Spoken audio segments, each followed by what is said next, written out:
insight into the crisis in Rivers State before we commence our press briefing. I'd like to also say that we have over 300 civil society organizations and citizens of Nigeria that have endorsed the statement that I'm about to read. And for purposes of accountability and transparency, I will read their names out loud at the end of the statement. Members of the media, distinguished ladies and gentlemen, this is indeed a defining moment for our democracy. Our goal today is to, through transparency and democratic integrity, attempt to provide clarity on the crisis in Rivers State and, very importantly, define the urgent actions that need to be taken to address the unconstitutional actions that have been taken in Rivers State.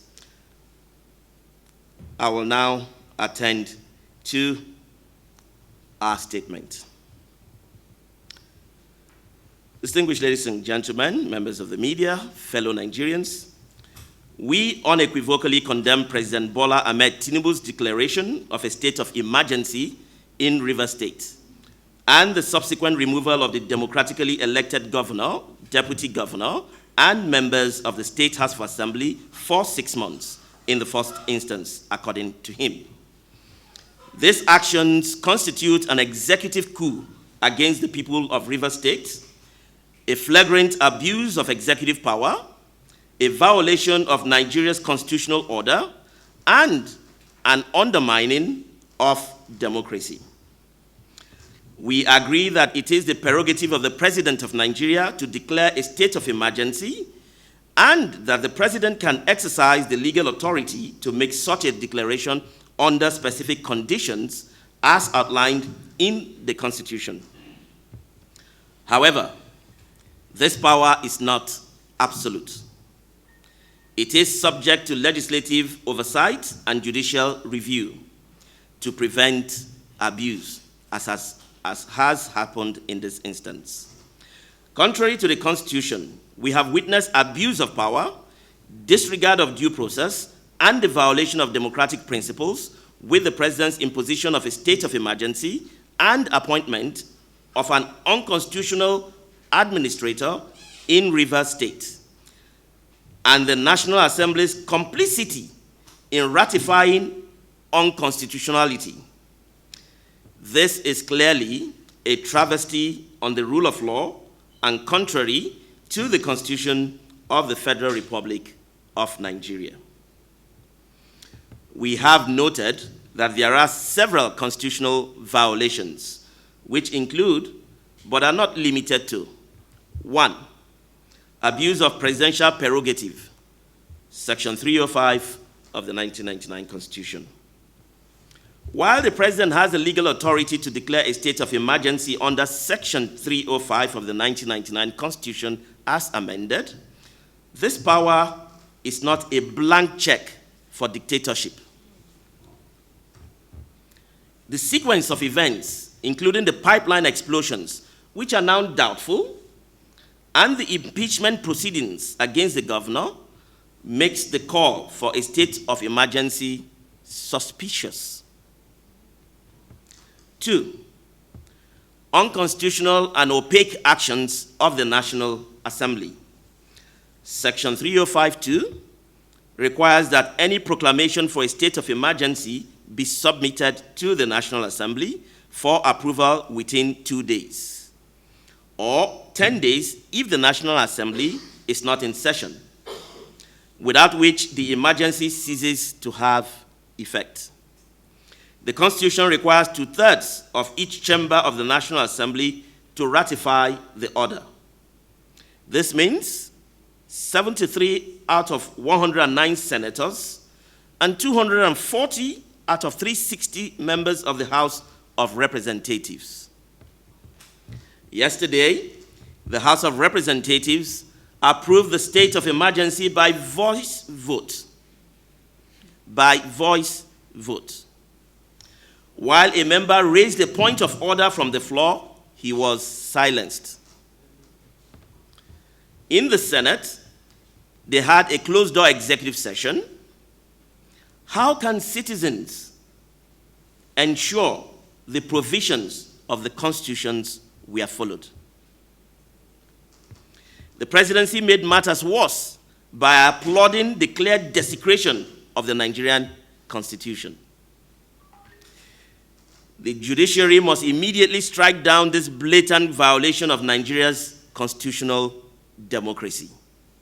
3, illegitimate removal of elected officials, Section 188, and federalism provisions. The Constitution does not support the unilateral dismissal of Rivers State elected leaders or the elected leaders of any other state for that matter, which is an egregious violation of Nigeria's federal structure. Section 188 sets out the due process for the removal of a governor, which requires due process, legislative inquiry, and judicial oversight. No such process occurred. Chapters VI and VII protect the autonomy of state governments within Nigeria's federal structure. The president's actions set a dangerous precedent. If left unchallenged, they will set the stage for the arbitrary dismissal of any elected state government at the president's whim, rendering Nigeria's democracy and people's mandate meaningless. The president does not have the power to arbitrarily dismiss state officials. His actions are dictatorial and illegal and must be resisted by all Nigerians. Our demands. 1, immediate reversal of the state of emergency. We demand an immediate reversal of the unconstitutional removal of the governor, deputy governor, and House of Assembly members in Rivers State. For the simple reason, as we have stated above, that the president does not have the constitutional authority to remove these officials. 2, legislative oversight. We call on members of the National Assembly who were not part of yesterday's charade to speak up against the violation of the Constitution. We also call on Nigerians to make their displeasure known to their representatives. The National Assembly is the highest lawmaking body in the country, and they must not be allowed to get away with choosing which of Nigerians' laws they want to obey and when they will obey it. 3, judiciary operating on merit. There will be several lawsuits in the coming days, and I'm sure we all know that, if this matter is not quickly addressed by the National Assembly and the executive branch. We require the judiciary to review each case on its merit and not rely on technicalities to dismiss the cases. 4, restoration of constitutional order. We urge all stakeholders, including the judiciary, civil society, and the international community, to closely monitor the situation in Rivers State and ensure that any emergency measures are strictly in line with constitutional and democratic principles. 5, citizens' vigilance.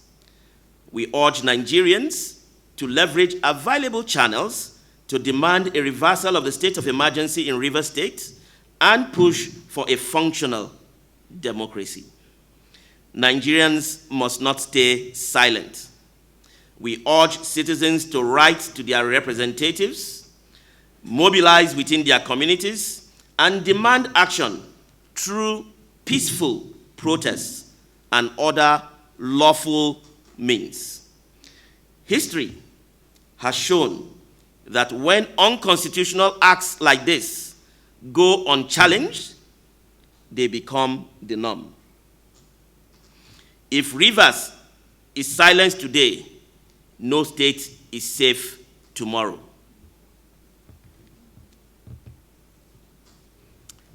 In conclusion, we remain committed to upholding the Constitution, defending democratic governance, and ensuring that the rule of law prevails in Nigeria. We call on the Nigerian government to live up to its mandate according to the Nigerian Constitution and not be a cog in the wheel that threatens the democratic rights of the people of Rivers State and all Nigerians. We stand in solidarity with the people of Rivers State as they demand the restoration of constitutional order within the ambit of the law. We stand united in defense of our constitutional order and democratic ideals. The removal of elected officials under the guise of emergency powers is unconstitutional and must be rejected in the strongest possible terms. I thank you all for listening. As I promised earlier, for the purposes of transparency and democratic integrity, I will proceed to read out all the names of the organizations and individuals that signed the statement that I have just read. I start now. Number 1, Fix Politics Initiative. 2, Accountability Lab Nigeria. 3, Budget Foundation. 4, Bo Foundation for Inclusive Media. 5, Campaign for a New Nigeria. 6, Center for Journalism, Innovation and Development. 7, DigiCivic Initiative. 8, DoTakeAction.org. 9, Ebenezer Care Missions. 10, Enough is Enough Nigeria. 11, Feminist Manifesto. 12, Fund ELG Africa. 13, Global Rights. 14, Human Rights Journalists Network. 15, Initiative for Research, Innovation, and Advocacy in Development. 16, International Press Center.